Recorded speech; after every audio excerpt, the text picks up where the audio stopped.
Sonic 3। तो sonic 3 की movie हम लोग स्टार्ट करेंगे यहाँ से। तो सोनिक 3 की मूवी में हमें स्टार्टिंग में दिखाया जाता है कि 50 साल पहले यहाँ पर एक ब्लू कलर के हम लोग को दिखाया जाता है, जो कि एक टाइप का सुपर सोनिक कैरेक्टर होता है, जिसके पास में पावर्स होती है, डार्क तरह के कलर्स होते हैं उसके पास में, और बहुत ही टेलीपोर्ट होने की पावर्स उसके पास में होती है। प्लस उसके पास में सुपर स्पीड भी होती है, जो कि हर एक सोनिक के पास होती है। तो वहां पर एक और सोनिक के पास, यहाँ पर उसका नाम होता है शैडो। तो शैडो सोनिक को यहाँ पर इन लोगों ने कैद करके रखा होता है लेबोरेटरी में, लैब में, और जिसके अंदर में उसको कैद करके रखा होता है इन लोगों ने पिछले 50 साल से। जिसको बेसिकली एक साइंटिस्ट होता है। वो साइंटिस्ट तुमने देखा ही होगा पिछले सोनिक पार्ट 2 में। पार्ट 1 में तुमने जिस डॉक्टर को देखा था, जो सोनिक के पीछे पड़ा पड़ा होता था, उसके बालों से बाल का टुकड़ा जमा करने के लिए, और रेड कलर के सोनिक को जिसने लाया था पकड़ के। और वो जो डॉक्टर है उसका ग्रैंड फादर जो है, वो जो है इसके ऊपर एक्सपेरिमेंट कर रहा होता है 50 साल पहले। तो यहाँ पर 50 साल पहले की इसके अंदर में स्टोरी दिखाई गई है, और सोनिक 3 के अंदर में ये जो नया मेंबर है, वो इनके साथ में कैसे टीम अप करेगा, कैसे ज्वाइन होगा, उसकी यहाँ पर स्टोरी बताई गई है। तो यहाँ पर जो शाडो नाम का जो सोनिक है, उसके ऊपर में इसका दद्दू, जो वो साइंटिस्ट होता है उसका दद्दू ग्रैंडफादर, वो ग्रैंडफादर जो है इसके ऊपर एक्सपेरिमेंट कर रहा होता है 50 साल पहले। और एक्सपेरिमेंट के दौरान वहां पर मैं गलती से, ये जो मिलिट्री वाले या ऑफिसर होते हैं, इनके वजह से गलती से वहां पर उनके पावर प्लांट में, या जो एनर्जी ये लोग जनरेट करते हैं उस शैडो सोनिक से, वो शैडो सोनिक की जो एनर्जी होती है उससे ये लोग न्यूक्लियर पावर बनाने की कोशिश कर रहे होते हैं, एक डिफरेंट टाइप के पावर को जनरेट करने की कोशिश कर रहे होते हैं 50 साल पहले। तो वो पावर के अंदर में गलती से गोली लग जाती है, और गोली लगने की वजह से वहां पर ब्लास्ट हो जाता है, बहुत बड़ा धमाका। इस धमाका में इस शैडो सोनिक की फेवरेट फ्रेंड मारी जाती है। उसके बाद में इस सोनिक को पकड़ के इन लोग फ्रीज कर देते हैं, एक चेम्बर में बंद कर देते हैं, और उसको फ्रीज कर देते हैं 50 साल के लिए। 50 साल के बाद में इसकी आंखें जो है खुलती है, और ये आजाद हो जाता है। आजाद होने के बाद में सबसे पहले उन पुलिस ऑफिसर को एक एक करके टेलीपोर्ट होके सबको सटासट सटासट, एक के बाद एक सबको नॉकआउट करते जाता है, वन बाय वन सबको नॉकआउट कर देता है। पीछे से मुक्का, लात के ऊपर मुक्का, इसको मुक्का, उसको मुक्का। सुपर स्पीड तो इसके पास में है ही, प्लस इसके पास में टेलीपोर्टेशन की पावर है, जैसे एक जगह से दूसरी जगह पे टेलीपोर्ट हो सकता है शैडो सोनिक। तो इसको हम लोग शैडो सोनिक बोलेंगे। तो शैडो सोनिक जो है यहाँ पर बहुत स्पीडली ये लोग टेलीपोर्ट हो जाता है, और बहुत ही स्पीड से सबको मुक्का मार के यहाँ पर जो है ढेर कर देता है। उसके बाद हमें यहाँ पर दिखाया जाता है आगे जो साइंटिस्ट होता है, जिसने इसको चेम्बर में बंद करके रखा होता है, यहाँ पर वो आता है, और उसको जो है यहाँ पर ये लोग बहुत गंदी तरीके से मार खाते हुए सबके हाथों से यहाँ पर बाहर निकल जाता है। और जब ये बाहर निकलता है, तब यहाँ पर देखता है कि बहुत बड़े समुद्र के बीच में इसको रखा जाता है, जहाँ पे बहुत दूर पे सिटी होती है। तो वहां पर ये समुद्र के रास्ते से तैरते हुए आगे सिटी के अंदर पहुंच जाता है। और यहाँ पर हमें सोनिक की मूवी की स्टार्टिंग यहाँ पर इस तरीके से दिखाई जाती है, इसके थर्ड वाले कैरेक्टर को। तो यहाँ पर हमें सोनिक को दिखाया जाता है, सोनिक के दोस्तों को दिखाया जाता है, जहाँ पर ये लोग रेस लगा रहे होते हैं, और अपनी पिकनिक जो है शांति से ये लोग मना रहे होते हैं। तो यहाँ पर सोनिक और येलो सोनिक, और जो रेड कलर का मुक्का मारने वाला जो सोनिक होता है, जिसका एक्चुअली मुझे नाम नहीं पता, और येलो वाले सोनिक का भी मुझे नाम नहीं पता, तो वहां पर वो फ्लाई कर सकती है। तो इसके साथ में जो उसकी बर्थडे पार्टी होती है ब्लू वाले सोनिक की, तो वहां पर इसका बर्थडे लोग सेलिब्रेट कर रहे होते हैं। तो वहां पर ये लोग मिलिट्री वाले आ जाते हैं, और आके यहाँ पर जो है इसके बर्थडे पार्टी पूरी खराब कर देते हैं। तो यहाँ पर ब्लू वाला जो सोनिक होता है वो सिटी में तबाही कर रहा होता है, और क्योंकि उसको 50 साल तक वहां पर कैद करके रखा गया, उस वजह से वहां पर वो तबाही कर रहा होता है, एक टाइप ऑफ बदला लेने की कोशिश, जिस वजह से ये लोग जो है उसको पकड़ने के लिए वहां पर आए होते हैं। मिलिट्री या सीक्रेट टाइप की एजेंसी बोलो, वो एजेंसी यहाँ पर जो है इसको कैद करके यहाँ पर रखे होते हैं। तो यहाँ पर उसको पकड़ने के लिए वापस आ जाते हैं, पकड़ने के लिए। तो वहां पर सिटी के बीच में जब इसको सेंटर में हमें दिखाया जाता है, तो यहाँ पर इन लोगों को हेलीकॉप्टर में लेके आया जाता है, एंड हेलीकॉप्टर में लाने के बाद में इन लोग को वहां से जम्प कर दिया जाता है। रेड कलर, ब्लू कलर और येलो कलर का जो सोनिक होता है, सॉरी, ऑरेंज कलर की जो फीमेल सोनिक होती है, यहाँ पर वो जंप कर देते हैं, और जंप करके शैडो सोनिक के पास में जो डार्क ब्लू कलर का सोनिक है, उसके पास आ जाते हैं, यहाँ पर जहाँ पे उसने कार की तबाही की थी, जहाँ पे सब आर्मी वालों को या जो भी उसके मिलिट्री या स्पेशल सोल्जर जो होते हैं, एलियन को पकड़ने वाले सोल्जर, उस सोल्जर को डिफेक्ट कर दिया होता है। उनके टैंक, उनके गन्स, उनके कार्स को काफी ज्यादा यहाँ पर ब्लास्ट कर दिया होता है। तो यहाँ पर उनकी जो कार है, कार उठा के यहाँ पर इनके ऊपर फेंकने की कोशिश करता है।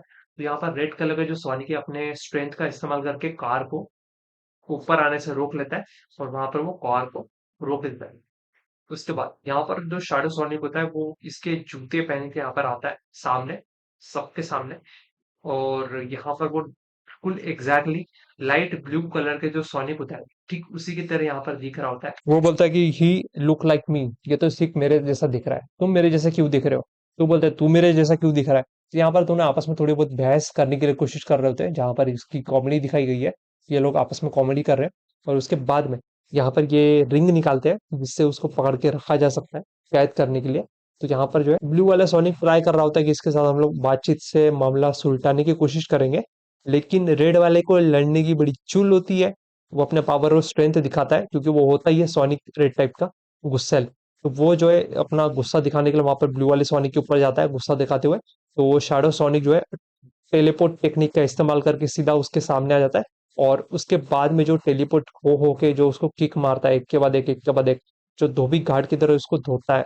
भाई साहब क्या धोया है, बहुत सॉलिड। उसके बाद में ये लोग ऑरेंज और लाइट ब्लू वाला सोनिक जो है इसकी मदद करता है रेड वाले की, और उसको उठा के खड़ा करता है। तो वापस ये तीनों हो जाते हैं रेडी वापस लड़ने के लिए। और यहाँ पर शैडो सोनिक के अगेंस्ट में ये लोग रेडी हो जाते हैं फाइट के लिए। तो जैसे ये लोग फाइट के लिए रेडी होते हैं पीछे यहाँ पर टेलीपोर्ट होके सब सभी तरह के टेक्निक ट्राई करते हैं, लेकिन उस शैडो सोनिक को ये लोग डिफेक्ट नहीं कर पाते क्योंकि शैडो सोनिक जो है बहुत फास्ट होता है, टेलीपोर्ट करके मुक्का मार रहा होता है और अनप्रेडिक्टेबल तरीके से यहाँ पर जो है चीजें कर रहा होता है, जिस वजह से ये लोग शैडो सोनिक को पकड़ नहीं पाते। और शैडो सोनिक जो है बाइक लेके यहाँ पर निकल जाता है और पीछा करने से मना कर देता है। लेकिन ये लाइट ब्लू वाला सोनिक मानने वाला थोड़ी है, तो वो इसके सीधा पीछे चल जाता है फुल स्पीड में। और फुल स्पीड में रफ्तार पकड़ते हुए यहाँ पर उसको पूछता है कि भाई तू चाहता क्या है, तू करना क्या चाहता है, तू आया कहाँ से है, क्या करना चाहता है, तेरा मकसद क्या है, तेरी हम लोग मदद करेंगे, प्रॉब्लम सॉल्व करके देंगे, वट एवर सब कुछ बोलता है। और ये जो है सेल होता है थोड़ा बदला लेने के चक्कर में, तो ये इससे बात नहीं करता।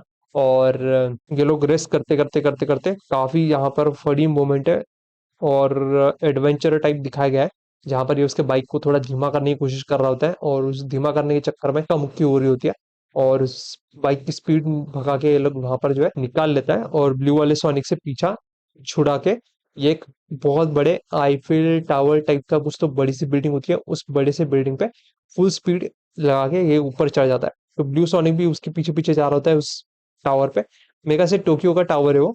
टोक्यो टावर पे ये लोग चढ़ जाते हैं सबसे ऊपर वाले माले पे, और वहां पे जाके जो है ब्लू वाले सोनिक और डार्क शैडो सोनिक, तो शैडो सोनिक के यहाँ पर आपस में दोनों एक दूसरे को मुक्का मारते हैं फुल स्पीड में। और मुक्का मारने के बाद में यहाँ पर ब्लू वाले सोनिक को बेहोश करके उसको लॉक करके वहां से वो चला जाता है। बाद में ये लोग बर्थडे पार्टी में जाते हैं। बर्थडे पार्टी में जाने के बाद में यहाँ पर वो लोग आगे नोटिस करते हैं कि यहाँ पर बर्थडे पार्टी में इन लोगों का हमला हो जाता है, जहाँ पे मिलिट्री का जो 50 साल पहले जो एक ऑफिसर था, न्यूक्लियर पावर जो स्पीड कर रन करने की जो पावर होती है उससे वो एक तरीके की न्यूक्लियर एनर्जी को जनरेट कर रहे होते हैं। और यहाँ पर जब ये बर्थडे पार्टी में उनको सब शैडो सोनिक की पास्ट के बारे में बताया जा रहा होता है, तब यहाँ पर एक अजीब से रोबोट आ जाता है और इनके ऊपर हमला कर देते हैं। तो वो रोबोट जो है पिछले पार्ट 1 में और पार्ट 2 में जो रोबोट देखे थे, ये वही रोबोट है जिस पागा साइंटिस्ट के जो रोबोट्स है उसी का ये काम होता है उसके दद्दू का। तो यहाँ पर वो रोबोट्स का कंट्रोल जो है इसके हाथों में चला जाता है और रोबोट का इस्तेमाल करके वो जो है इन 3 सोनिक को बलि का बकरा बनाता है। तो स्टोरी में थोड़ा शॉर्ट में समझाता हूँ यहाँ पर। तो इसके पास में एक स्पेशल डिस्क होती है जिसके मदद से ये लोग जो है प्लान को अंजाम देने वाले होते हैं और अर्थ को तबाह करके कब्जा करने वाले होते हैं अर्थ के ऊपर में। तो यहाँ पर वो पागा साइंटिस्ट का ये प्लान होता है, तो उसके प्लान को फेल करने के लिए ये लोग पूरी टीम बनाते हैं और आगे जाके प्लानिंग करते हैं, उसके स्पेसशिप को रोकते हैं। और वहां पर में एक ग्रीन कलर का क्रिस्टल की जरूरत होती है जिससे इसका सोनिक का पावर बूस्ट अप हो जाती है 200% बूस्ट अप। तो उसकी क्रिस्टल को वो कलेक्ट कर लेता है और कलेक्ट करने के बाद में वहां पे स्पेसशिप में जाता है और स्पेसशिप से उसको सीधा छेद मार के वहां पर ब्लू शैडो सोनिक को बाहर निकालता है और शैडो सोनिक से फाइट करने लगता है। शैडो सोनिक एक मुक्का मारता है इसको अचानक से, और इसके अंदर से जो 5-6 क्रिस्टल निकलते हैं टाइप ऑफ इंफिनिटी स्टोन्स। तो टाइप ऑफ इंफिनिटी स्टोन्स को जब ये अलग कर देता है तो उसकी पावर्स को ये ले लेता है, दोनों में आपस में पावर डिवाइड हो जाती है, दोनों ही अपने पावर को बूस्ट अप कर लेते हैं कुछ सेकंड्स या कुछ मिनट्स के लिए। उसके बाद में दोनों आपस में फाइट कर रहे होते हैं। तो फाइट करते करते ये लोग चांद पे पहुंच जाते हैं और जहाँ पे येलो लाइट येलो वाले जो सोनिक होता है वो यहाँ पर शैडो सोनिक को डिफीट कर रहा होता है, और करते करते यहाँ पर उसको काफी ज्यादा मारता है। मारते मारते उसको याद आता है कि यहाँ पर मुझे तो रिवेंज नहीं लेना है, यहाँ पर मुझे रिवेंज नहीं लेना है, और रिवेंज लेने के चक्कर में कहीं मैं अंधा ना हो जाऊं, तो यहाँ पर वो चुपचाप अपनी पावर डाउन करके यहाँ पर शांत बैठा होता है। तब उसको याद आता है कि हमको अर्थ को प्रोटेक्ट करना चाहिए, वरना वो स्पेसशिप पूरे अर्थ को तबाह कर देगी। तो यहाँ पर वो साथ में मिलके अर्थ को तबाह होने से बचा लेते हैं। वो स्पेसशिप का रोटेशन चेंज कर देते हैं, दोनों साथ में पावर अप करते हैं, पावर करके यहाँ स्पेसशिप के अंदर जाके स्पेसशिप का कंट्रोल तोड़ देते हैं और स्पेसशिप का डायरेक्शन चेंज कर देते हैं, जिस वजह से अर्थ के ऊपर में लेजर ब्लास्ट नहीं होता। और इस तरीके से यहाँ पर मूवी का एंड हो जाता है। तो ये था मूवी की स्टोरी। 12 मिनट के अंदर मैंने पूरी स्टोरी कंप्लीट करके बता दिया। डॉक्टर साइंटिस्ट का जो ग्रैंडफादर होता है साइको टाइप होता है, उसका भी यहाँ पर डेथ हो जाती है। और इस तरीके से पूरा जो स्टोरी है यहाँ पर कंप्लीट होता है सोनिक 3 की। तो आई होप करता हूँ, लाइक करता हूँ, शेयर करता हूँ। तो चैनल पर नए हो तो सब्सक्राइब कर देना। मूवी का स्टोरी एक्सप्लेनेशन अच्छा लगा होगा, आई होप करता हूँ। धन्यवाद।